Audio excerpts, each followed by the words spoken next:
Tonight we solve all your figure posing problems.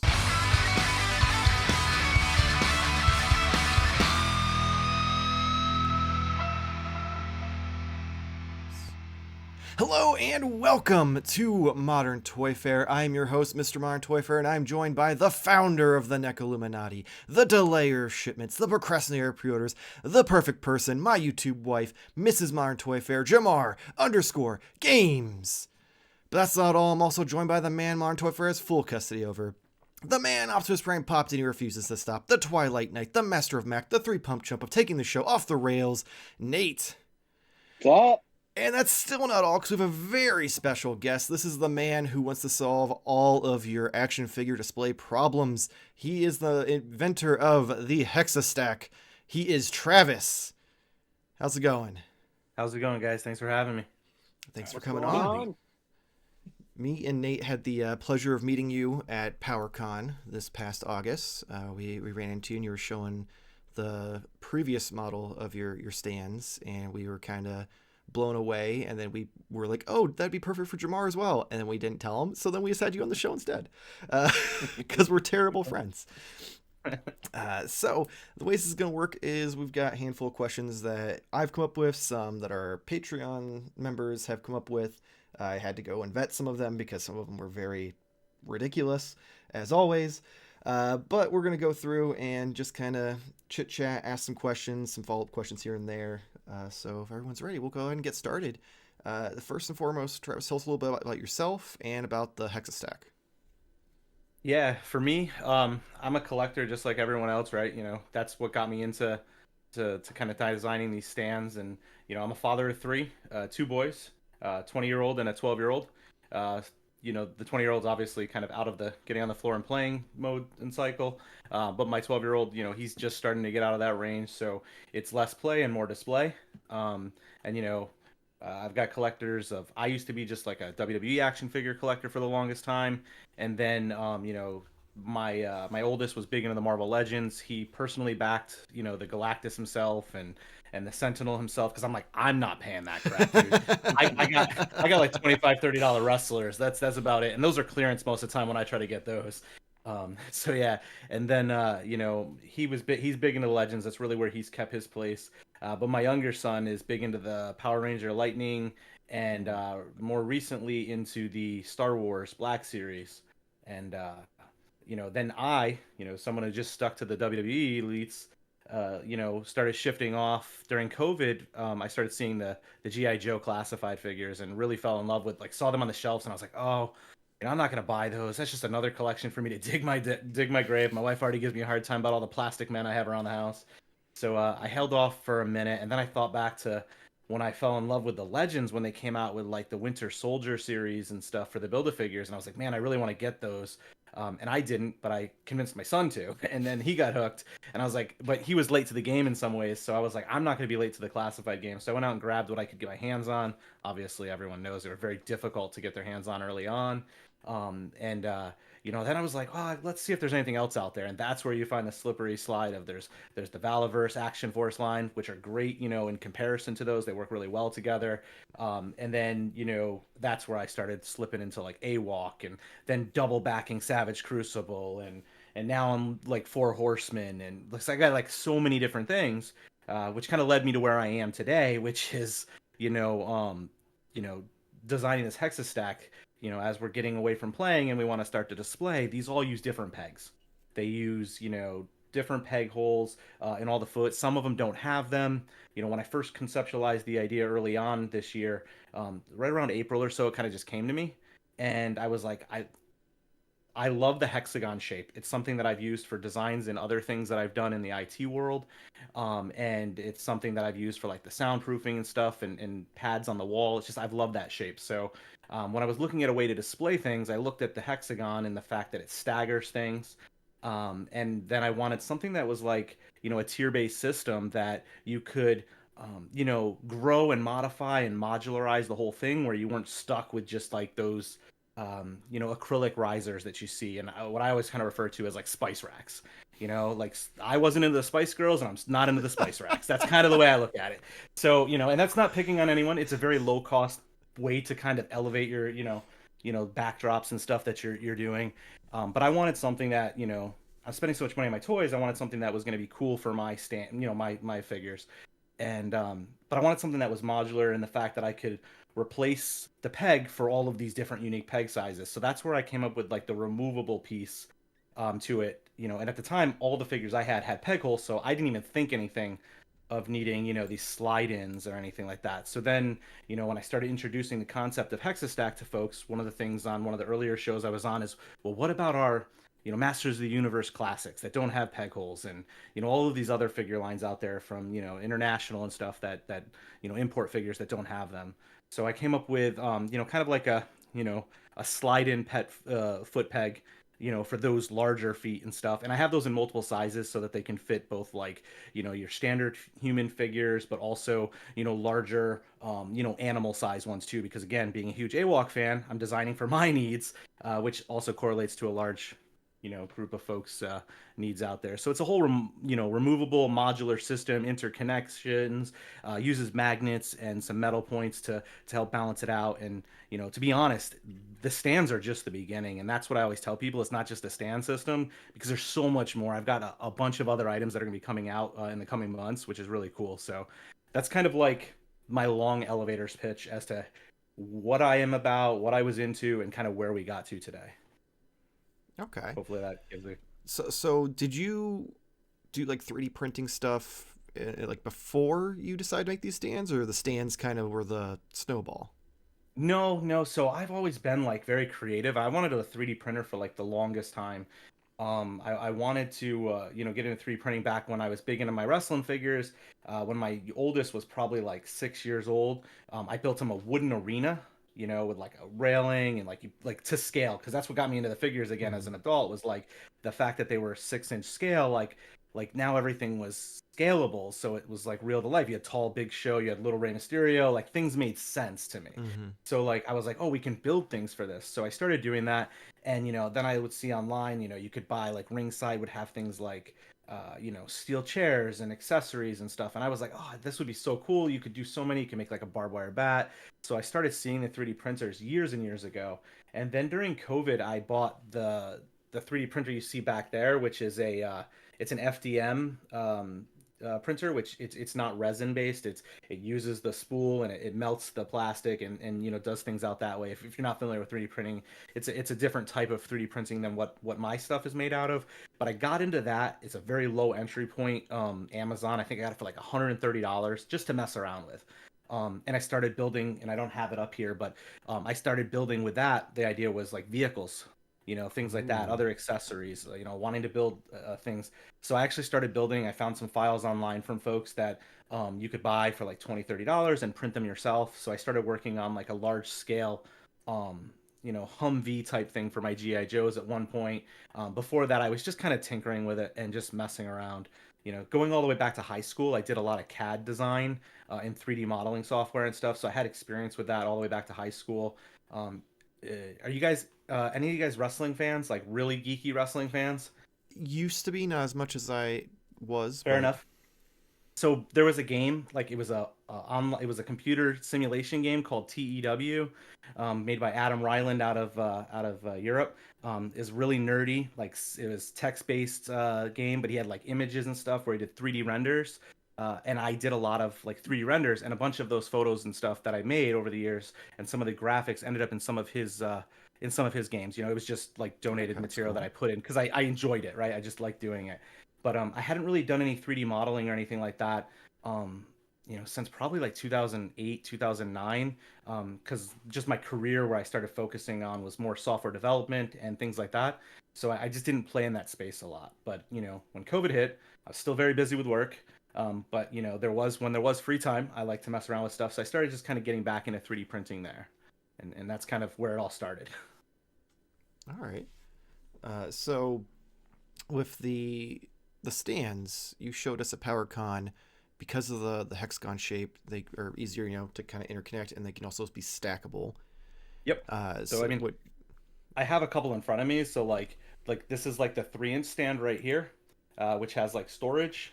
I don't have the drawer up here, but basically that's a drawer that slides in and out. And these are just sample ones that I printed. These aren't like the full production ones because you can see they're missing some of the connectors and stuff. But the idea is this is like the 3 inch stand, and I do have like a half-inch stand here. And the idea is like they interlock. So if you wanted to have multiple rows, you can have the 3 inch row, and then behind that you could put a half-inch stand on there, and now you have a half-inch riser behind it. So the stand setups come in half-inch, 1 inch, 2 inch, and 3 inch, and the idea is that you can modularize it, and stand them on there right there. So like the idea is that you can continue to tier the products as you want. So I got like an example of here on one, and then I've got like the idea here is that, and it's probably very hard to see because it's black, but sticking with that hexagon, design, the removable peg pieces that we have that go into it, uh, there's the hexagon shape at the top of the stand risers, and then you have a hexagon piece that goes into it with the different size foot pegs that go into the action figures. Okay. Does that answer your question? Sorry. Yes. Yeah. Cool. So the you mentioned that you make them for multiple lines. Yep. We do have. Let me pull up here. I have one question actually from Patreon that was more directed towards that. So, are you familiar with Can of Beans or Beams? I don't know that I am. So he's mostly known for he makes a lot of like clear like effect pieces that he Okay. like prints images on, and like everything from like lightning to like Marvel like crackle effects and stuff like that. So Okay. he has some stands that they're not quite a hexagon; they're like almost like a rectangular hexagon, Okay. and but he only has like three different peg types. Hmm. And one of the questions was how would that compare to those? And I guess from what you're showing, his I don't think are stackable. His are just like a clear like piece like that about that thin, Okay. with like interchangeable pegs from like small, medium, and large. That, but Okay. so I guess I'm not sure if you mentioned it. Like, do you know what all lines your stand for sure work with? Yeah, yeah. So right now, I can confirm that my stance. I have peg options. So I have the universal slide-in peg, right? So there's three different sizes for that. There's a smaller size, there's a medium size, and there's a large size. And the large one is intended to fit your larger feet that you would have on like a Thane from the Animal Warriors of the Kingdom line, which is like the big. I don't know if you're familiar with it, but it's like the larger one. So you can fit the larger feet like that in there. And then the smaller one would fit like your traditional human, GI Joe action figure, and that would be the slide in for the small one. And the medium kind of falls in between there. So if you're, someone who collects a combination of, human, action figures, and then someone who collects more of the mythic type figures, or, like the Mythic Legions, or like the cosmic legions and things like that, you may want to go with the larger one. But if you're kind of in the middle and you kind of play on both spectrums, you may want to go for the medium. The best part about those pegs, the pegs are they're very inexpensive. I haven't finalized the exact price point for selling packages of those, but the benefit is that like you don't have to be stuck with you're not buying a whole new whole new set of whole new set of stands to replace to fit a certain line. And that was what I wanted. I'm a community member. I recognize that this is an accessory line, right? It's not a toy line. It's not just one accessory. It's an accessory line to me. It's many different things, but what it is it enhances your figures. And if I'm as a collector going out to a toy convention, or I'm going to the store, or I'm going online, I'm probably there to buy a toy. Toys are not cheap, right? Like a figure is not cheap, and that's where I want to spend my money because that's the thing I can play with. But if I have a chance to buy something like a stand that no longer uses a one peg system, and it doesn't work for everything, and I can buy a replacement for fractional prices, and I'm talking just a couple dollars. I'm not like the replaceable pieces here are very, very inexpensive. And the stands are, they're not, you can get a starter pack which comes with 6 stands total, and those are $35. So, very inexpensive, with 6 stands, comparable to the market. Those that backed us or attempted to back us on the Kickstarter, they're still being, when our retail online stores goes up in a couple days, they're still going to be honored if they did, list as a backer, as an appreciation to those. I'm still honoring those early backer prices to those people through my sales, and then anyone else who comes on board is going to get it at the standard retail price. But these are all 3D resin printed. And the idea is, and I don't know the line that you mentioned or the individual that you mentioned. I don't know if his are removable, but what I would say that the items that I have seen that are out there, um, I don't want to say any of them are bad, right? Like it's really it's preference. You know, if you Mhm. collect one line and that peg system works for you, that's great.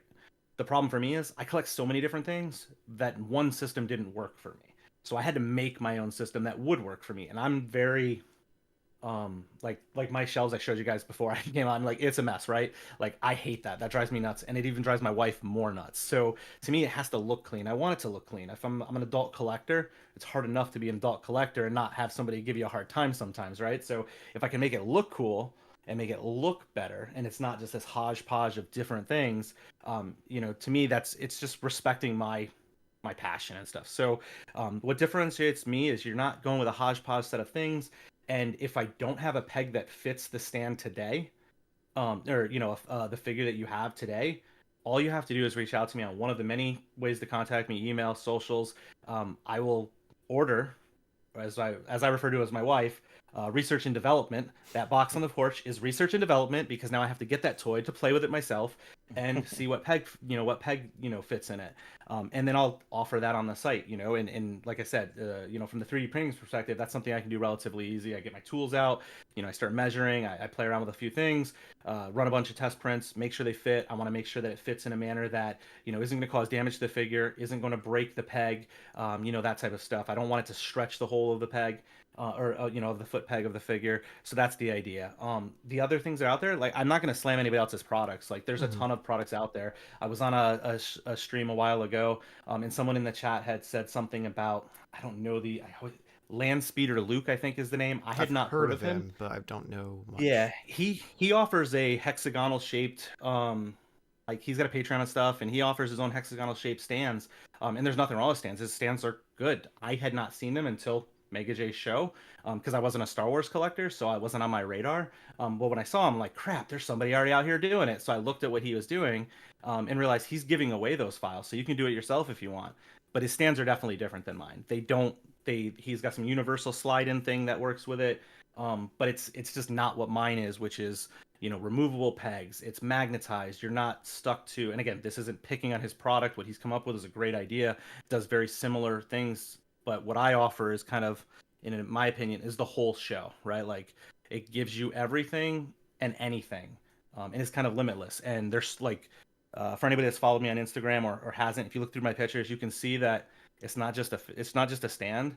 You know, there's more. You know, I have lockers. I have weapon artillery, you know, displays that work in the stands because they have removable pegs. And the nice thing about that is, like, if you get this accessory that works on my stand, it also has removable pieces, so it can work on the stand or off the stand. So, you know, the idea is that it works, you know, in your display, it works on the display, it works in your dial. So that's like kind of the way I'm approaching it, is trying to give folks everything, you know, and flexibility, if that makes sense. Yeah. I would say. Um. Oh, go ahead, Go Jamar. ahead, Nick. I was No, just no. just adding input. Like I don't know quite literally anything. You'll discover this about me is I am on a toy podcast, but I don't really know much about toys other than I just buy them. Um, but like I think the thing to me that's most attractive to the product is the stackability of it. I don't know if that's a word because I don't know much about words either. But that to me is like what really would set this apart of having different levels. Because if you're using like these shelves that I'm using, for example, if everything is sitting perfectly flat, you can't really see a lot of these figures. And my main line of is NECA, which I keep waiting. Like hopefully NECA is gonna be part of that. I Which I don't have any NECA, but I okay, am. I think I do. I think I do have an order in, with my okay, buddies over at Helidope there, and those guys. I have some stuff on pre-order. I'll double check to see. I know that when we were at PowerCon, we talked about the gargoyles or something, getting one of those so that I could, you know, verify the pegs and stuff. But yeah, it's please. definitely coming. I can absolutely assure you that NECA will be an option. It may They not be just a fall day over one so easy. option. Yeah, it may not be a day one option, but it will be Yeah. coming. And you just said that it falls over easy, and that's what I will say. I actually, after having, you know, designed my initial run, the stands were a little bit smaller in size than what I'm actually going moving forward with, Mhm. as part of the, what I refer to as future proofing them. So there's a bigger, grander scale than just 3D printing these. I'm already in association with Ramen Toys. Ace from Ramen Toys. Not sure if you're familiar with him. He was at PowerCon. Very much so. He and I are working together. Like when I say he and I are working together, he's going to be my contact and the group that I work with to have the injection molding made for these stands. We've already discussed all the tooling and things, and he's been okay with me mentioning that. I'm working with him, and I'm bringing these to market with the injection molding over time. Originally, I started with a Kickstarter, and the Kickstarter it didn't succeed, but for me, it was really just getting it out there, getting the concept, and seeing who was interested. Obviously, if we'd hit our goal, the idea was to take that money, roll it all into injection molding, and kick the doors open for that. At this time, that wasn't successful, so I'm going to my own online, sales. I'm going to sell that. Every dollar I make gets rolled into the injection molding, and as soon as I get enough to put the deposit down, that gets sent over. We start rolling forward with the injection molding. And part of the reason the stands changed was because of some of the concepts and things I learned from talking with Ace from Ramen, was what I needed to do to make sure that what I make and sell today will, without a shadow of a doubt, work with what gets injection molded and shipped from them in the factory. So that was some of the changes that we went with to enhance this product to future proof it. And I've got a whole business model and how I'm going to approach the sales and the injection molded versus 3D printed, because there will still be a 3D printed not angle, but direction for things, because my goal is that I have a bunch of these ideas, and the tooling to do all of them at once doesn't necessarily make sense, right? Like I don't know if the market's out there for it, but basically what I'll be able to do is I'll be able to offer the injection molded, which is just going to be hopefully a cheaper price point for users, for consumers, but also a even more durable product, which anyone that knows 3D printing versus injection molding, they're getting close, but it's not the same.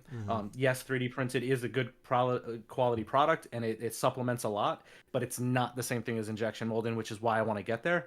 But the idea is with the injection molding, I'll still be producing some alternative accessory items through 3D printed, and when there's enough to justify going to injection molding, I'll be flipping the switch and switching it over to that too. So that's kind of like the long-term trajectory plan of what we're doing. But the whole reason I started on that was you mentioned stuff falling over. The stands are a little bit larger, and the reason, some folks, have said, "Oh, why do you do the magnets? Do you really need that? Why don't you just, eliminate that, lower the price?" Well, to me, giving the magnets, it connects the bases together. So there's magnets down here at the bottom here around each side. There's metal or magnet to connect to, so they all connect to one another in a standard process, and you can configure it any which way you want, but it connects them, it distributes the weight, and it balances the stands out. So if you have a heavier figure on one stand, or if you spread your figure across multiple stands, which you can do because of the fact that you have removable pegs and you can adjust, you're not tied to any specific thing, you can use it. I don't want to say diorama because it's not truly a diorama, but you can give it that, like at PowerCon I had Ryu and Fei Long, if I'm saying their names right, I had them kicking each other in the face on my stands in the background. So you can do some things with them, and they were spread across multiple tiers and stuff. So, the idea was to make it a little bit stronger by weighting it, and resin is a thicker, heavier 3D deliverable than the FDM, which you see behind me. So that's the reason for the resin versus that. And the resin eliminates a lot of those layer lines that you see when you're doing things like the FDM prints. So it's just a cleaner, heavier, more solid product, at least in my experience. Sorry, long-winded. So I'm actually details. no, but I'm actually glad that I got moved back a second, because that kind of goes into what I was going to ask. Is different colors going to be an option at some point, or will it always stay just black? No, so actually, with the Kickstarter, I originally was offering white, gray, and black. When the Kickstarter failed, it kind of had to pivot, so I am only delivering in black on the majority of products. There may be some future products that I'll be announcing in the coming weeks that may come in a different color, just for customization purposes. But right now they will only be in black. Over time, the 3D printed ones may switch. I just got really good pricing with a company that handles 3D printers and resin for the black. So like I could have it just made it so I can keep the price down, because to me, again, accessory, not the toy. Let's keep the price down. I have a full-time job. I do not plan to leave. I love my job. This is just hey, if I can justify buying more toys and my wife doesn't divorce me after 20 years, because, you know, we just celebrated 20 years a month or so ago, as long as she keeps sticking around, thank you. Like, as long as she continues to stick around with me, and I can say, oh no, these are paying for themselves, babe. This is research and development.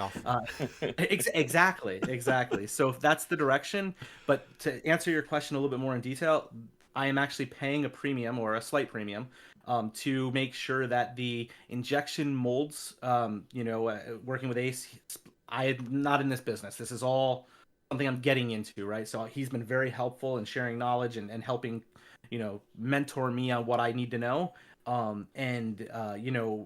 To have alternative colors and including translucent, we are ensuring we do the injection molds to include translucent. So that's like, for those not in the know, my understanding is that you want to be upfront with your tooling, make sure that you plan for the translucent option, so that way you can support that in the future.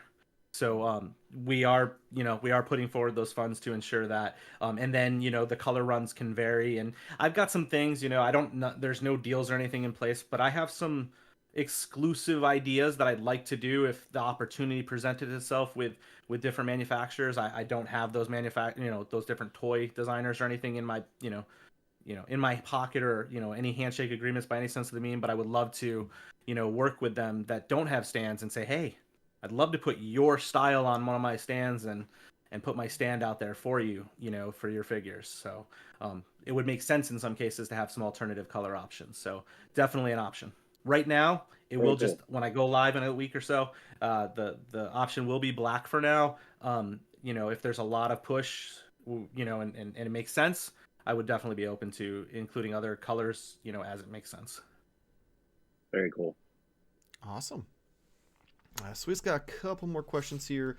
One you actually already touched on from Patreon was the longevity and how, like, long term, like how it's going to hold up and if it would affect the figure at all. If, like, say you kept the same figure on it for years, kind of thing. You said your goal ultimately was for that to not, like, it wouldn't stretch the hole or anything like that for the peg or anything like that.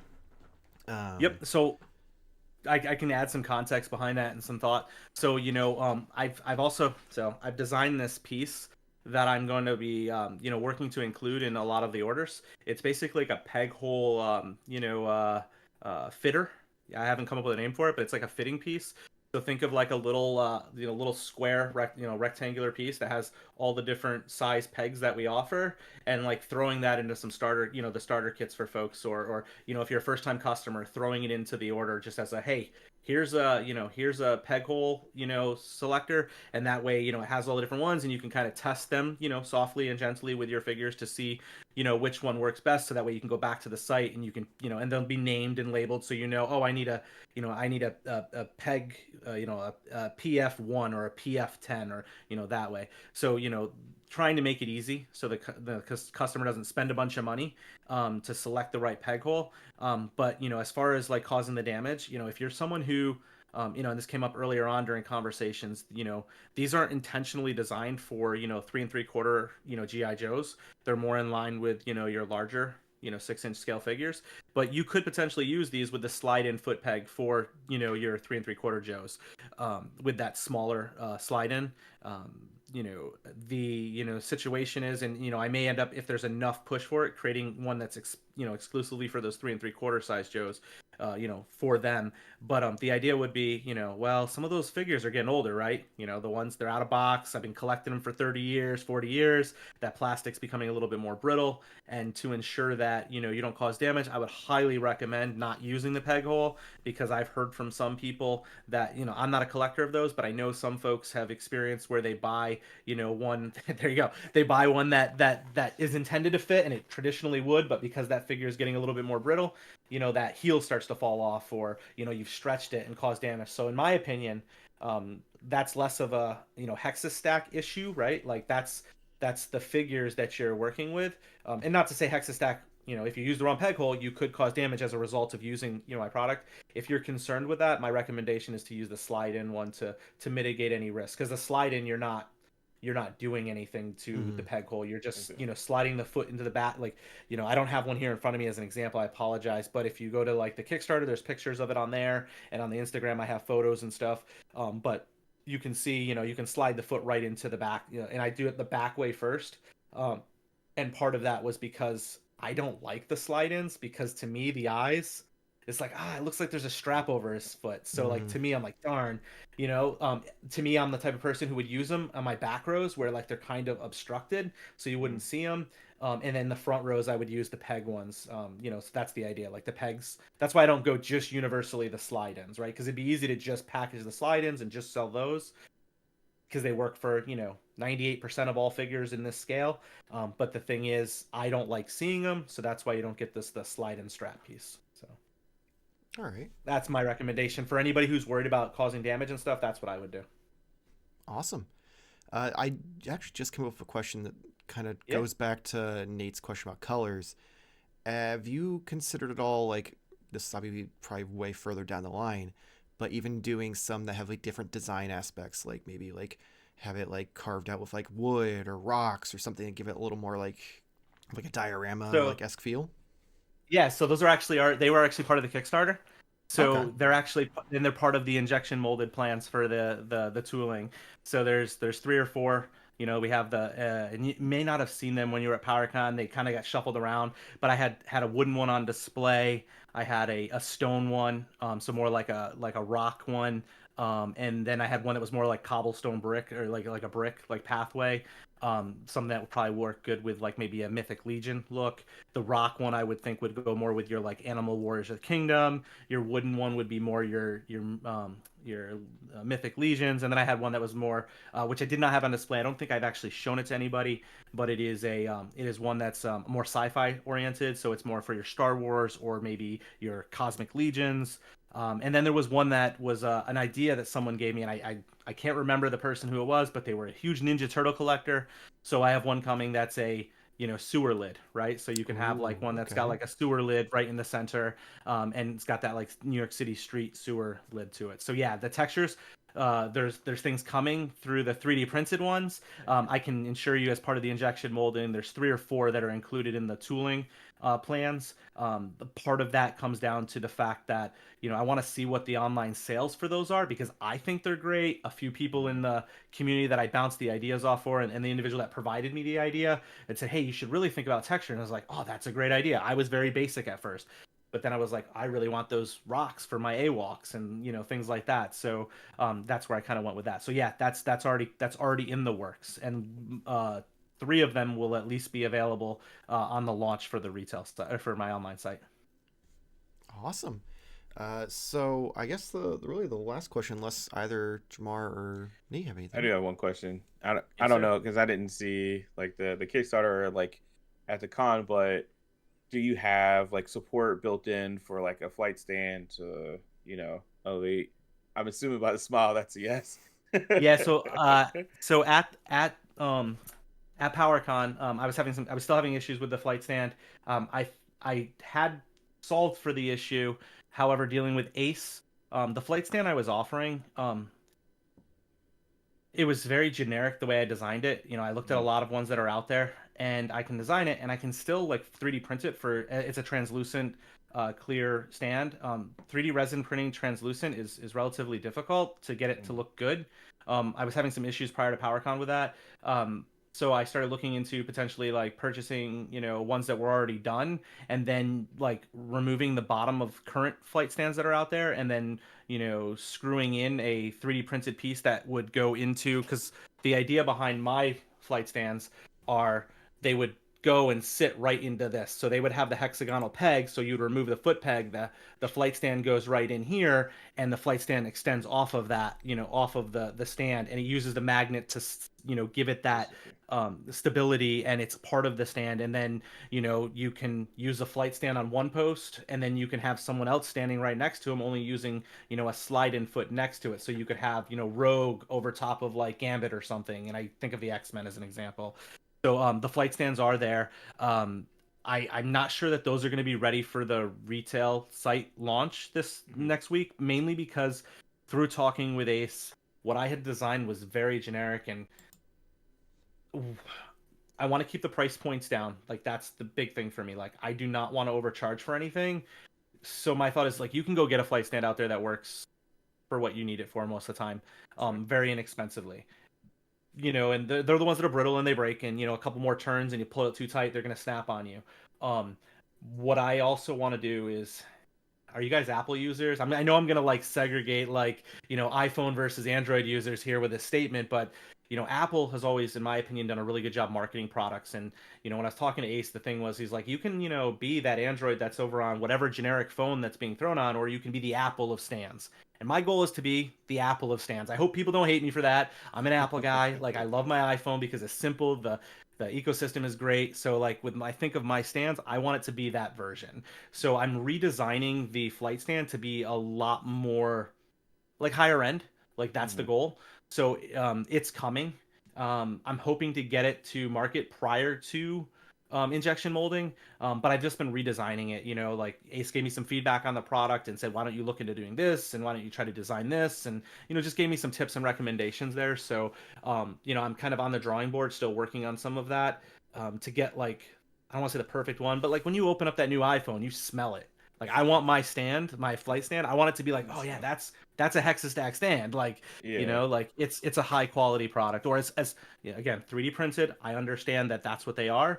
Some people, they frown on 3D printed items. To me, I like them. They fill a niche that injection molding can't, like right out of the gate, and they get things out to the market. And they allow a lot of creativity. It's allowed me to build the product I have. And if I can get that flight stand in a 3D printed translucent resin that suffices the need, and it's still got, I don't want to sacrifice quality, even if it does cost a couple more pennies, if that makes sense. But it's coming.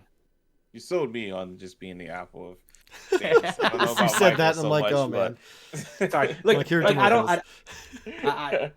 it's apples are simple, man. They work. My dad has one. My mom has one. When they have questions, it's easy because I can open my phone. I don't have to know, oh, are you on an LG or are you on a Samsung? No, it's just like, for me, it's about simplicity and efficiency. Yeah. So that's HexaStack.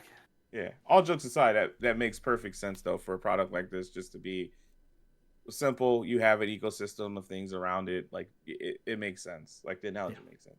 Even Thank you, Michael's salty. I'm not salty. I don't give a shit about your tribalism. I'm just messing with you. I'm just messing with you. You'll have to raise the price though if you want to be. Yeah, if you want to be Apple, you have to charge like twice what everyone else charges.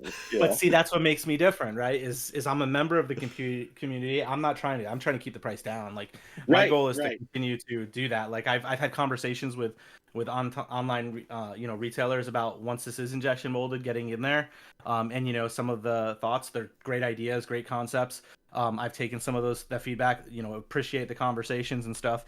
And when I look at the product, I'm like, I could remove this, I could do this, but I don't want to sacrifice the quality for that. Like to me, it's my baby, I guess. Maybe his daddy goggles are sitting on me, and I'm like, I don't want to switch it. I try to be very open-minded. I bounce the ideas off a select set of folks that I, entrust those responses to make sure that I'm not just being, yes, your son is beautiful, Travis. Your son is beautiful. Your daughter is beautiful. Like, yes, like. I make sure I try to, go to the other wise men and make sure that I'm not just being, preferential or whatever it is towards my own idea. Makes sense. As an Apple fan myself, throw in a free sticker with every product, and we'll pretty much take anything. It's coming, brother. I actually have them, dude. I have a bunch of them. See, he's on it. He is. He's on it.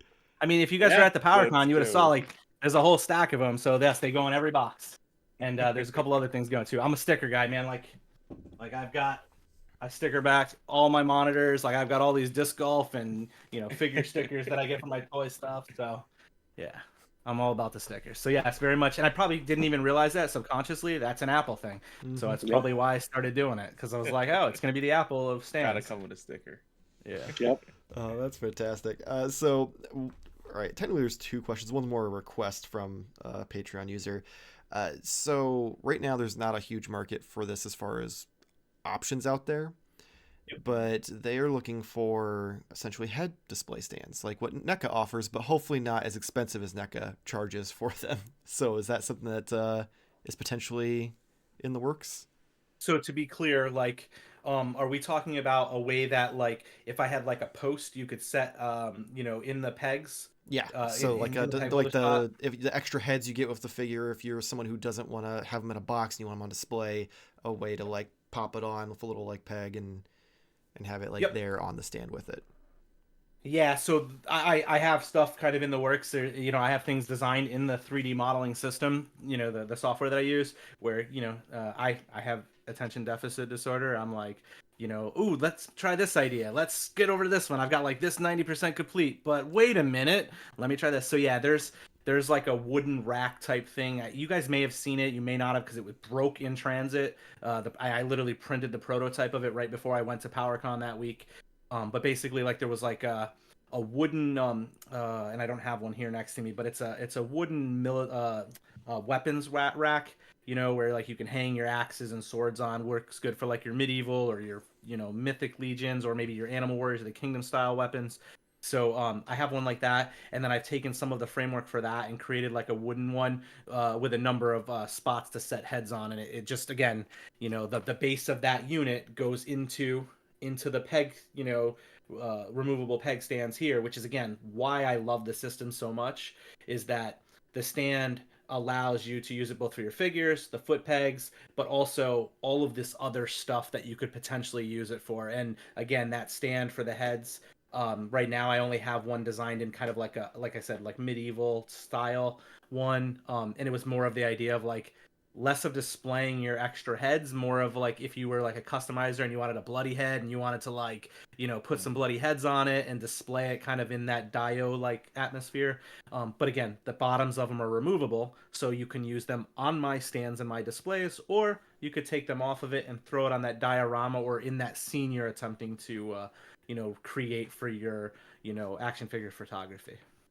But yeah, so there are headstand things like that. And I always tell folks, like, if there's something you want to see that I haven't presented, it's probably because I haven't announced it officially yet, because I'm still working on some of the tooling on my end to get the model ready. And there are things coming, but if you have ideas, I'm always open to hearing them. Like the Ninja Turtle texture at PowerCon. Like, I don't know that I would have come up on that on my own because I don't collect the Ninja Turtles. Though the NECA ones at Target continue to catch my eye every time I'm in there, which I know that you're happy to hear because, again, a NECA figure. So I may have come across it at some point, but ideas. Again, I'm part of the community. I'm in all sorts of streams online for live views. Like, when I'm at my desk, I'm always doing it. If I'm down in the basement working in the factory here, I got my iPad out and I'm listening. I'm ripping gloves off to type into the chats and stuff all the time. So, if you see me around and you have a question, always, reach out. If you have an idea and you're like, hey, I really want this, let me know. I'd be more than glad to, take a look. And if there's the benefit about having the 3D printing model alongside the injection molding model is that I have that flexibility that if there's a small niche like group that wants something, I can provide that gap while not, segregating to just the injection molding, if that makes sense. So yeah, any idea, shoot it my way. I'd be more than glad to add it to the, the inventory of products. And even if it's just like a one-off, right? My thought is that if it's something somebody wants and it enhances their display, they're likely to buy a few stands while they're there too. So I'm all about that. Awesome. That's actually really smart business model to be like, yeah, it brings traffic in. It's like if you have a store and you carry an item because then they might buy something else, kind of thing. Right. Exactly. So the last question I have, and you've kind of alluded to it multiple times. You mentioned that in the coming weeks you're going to have your website go up. So for anyone who, hasn't, heard of you before, hasn't found you on the various social medias or anything, what is in the cards for you next? Because you mentioned the Kickstarter, and now you've got this website coming.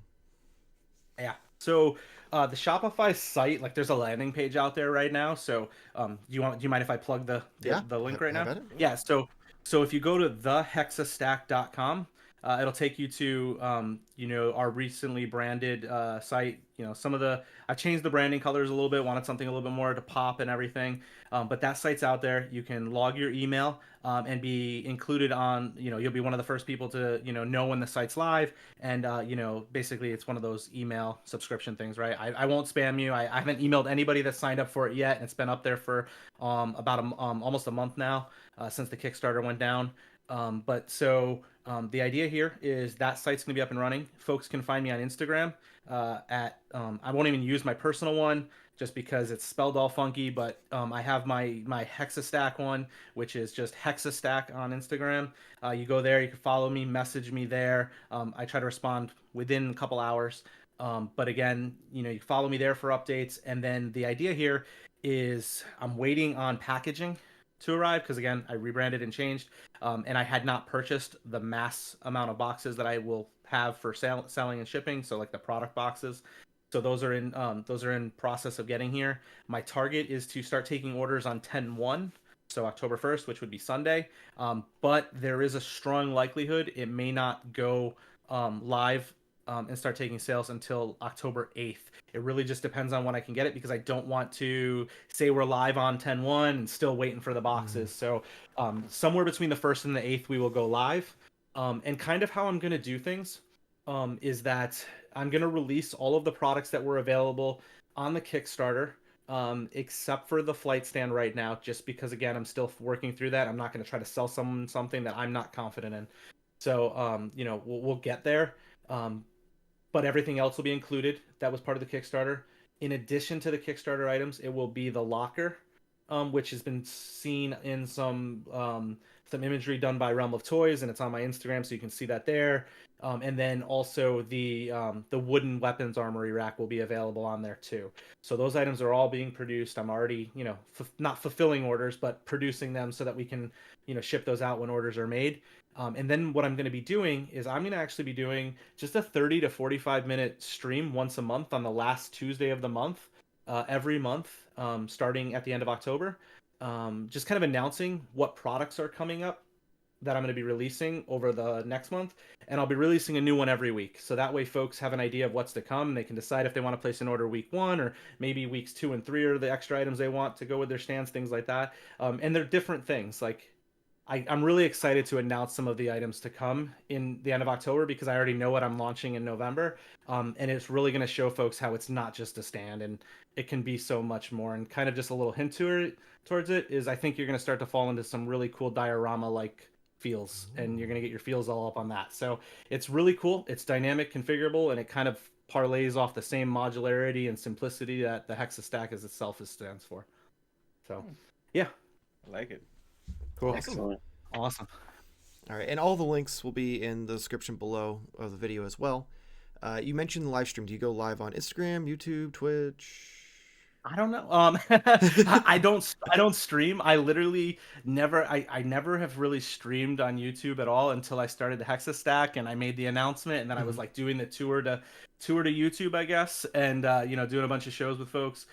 So my plan is to do it on the YouTube. It may be on the Mr. Wonderful YouTube. It may be on the HexaStack one, depending on where I've got most visibility. But I'll be sharing it out on the Instagram and all the social medias and stuff. So, and I'll be announcing it out to the emails, all the subscribers to the site and everything. So, everything will be publicized there. And, the idea is just to do like a 30-minute, 45-minute stream. I've got a few folks that I've talked about being guests because I have, again, hinting towards that like expanded diorama approach. With the stands, some of my stands, as you mentioned, right, there's wooden textures, there's bricks, things like that. Well, they come out in this resin printed, form. They're a standard color. Well, I don't paint things, but I have plenty of friends that I've made in the community that do some really cool painting. So I've partnered with some of those folks to send them some samples in advance of that monthly stream, so that they can doll up some of those and send them back to me. And then I've also have some folks, specifically Realm of Toys over on Instagram. He does a wonderful job with his photography, and I've partnered with him to kind of be the official photographer for me. So I send him down some stuff. He's gonna photo those, and I'll have different guests on that have had them in their hands, some of those samples. so that they can kind of speak to them and show them off a little bit on screen with me for that 30 to 35, 45-minute stream. I'm not looking to be a YouTube guy, but I figure it's an easy way to kind of show and promote the product, and let folks kind of see it and keep aware on what's to come. Yeah, definitely. Using every avenue possible is definitely the great way to do it. I'm trying to think, does anyone have anything else before we close out? I'm good. This is good stuff. So awesome. Yeah. I've already just submitted my email, so I'm all set awesome. to go. Thank you so much. I saw you typing something. I'm like, is he texting during the show? Nope. I was signing up to our guest email list. Thank you, brother. I appreciate it. Suck it, Michael. I was like, I'm going to have to talk with him after the show. So, yeah. Nope. First and foremost, thank you so much for coming on the show. We appreciate it. We had a great time meeting you at PowerCon, and I made sure to keep one of your cards because I wanted to talk to you more about it, because I really liked the idea of how you had everything set up. I like the fact that you have different sizes that are stackable. And like I mentioned before, first person I thought about was Jarmar, because he's been wanting risers forever. And I'm like, this is like great, because then you can stagger it and stuff. So thank you again so much. Listen, I love the Spice Girls, but I am always looking for other options. So I think you guys are gonna have to update Nate's intro from now on, and it's gonna have to be Bearded Spice. For his new name. I like that. Yeah. We have to write that down, because I do not I have a hard time remembering his other 6 ones. So I will definitely forget that coming next week. Awesome. Yeah, no, I understand, man. Like we all gotta fill it out however we can. There's so many different product options out there. I'm just trying to fill a niche in a really, friendly and, cool community. I always tell folks, I stuck around on like the wrestling figure forums for the longest time, kind of just stuck in the shadows. Just that's where I kept to. And only over the last year and a half did I explore into this other area. And I'm like, you know what? I was on a call for work today. My boxes were open behind me of my action figures. One of my coworkers was like, "What's that?" I was like, "Oh, those are my toys." I don't care anymore, and it's because of the rest of the community, like you guys, that have just been so open arms to another dad, nerd, adult collector, just enjoying his passion, and it's been really cool. So I appreciate you guys, taking the time, to talk to me at PowerCon, and then following up and having me on the show. So thank you guys, and pleasure meeting you, Jarmar, and hopefully we can fix those. We can fix those stands behind you. Or they'll be laying down until I get it. Awesome. Good deal. Oh, man, that's awesome. So for everyone watching the video, let us know in the comments below your thoughts and feelings, any questions you have. Again, I'll have all of the links for his different social medias, his YouTube channel, website, all of that in the description below. If you enjoyed this video, please make sure to like and subscribe. Helps us out, gets you a bunch of toy-related content in your feed. You can follow us Instagram, Twitter, and TikTok at Modern Toy Fair. If you're already a fan of the channel and you'd like to help support us, there's patreon.com/Modern Toy Fair. Link in the description below. We have a bunch of different tiers of different options. You can get episodes like this early. You have access to submit your questions and input for the weekly episodes as well. You can check Jarmar out over on TikTok at Jarmar_games. Nate, what you got for us? Nothing. Go check out the stands. That's your homework. Go check out the Instagram. Go submit your email address. Get on that shit. Awesome. Well, on that note, hopefully see you next week. Same toy time, same Toy Fair channel. Thank you for watching.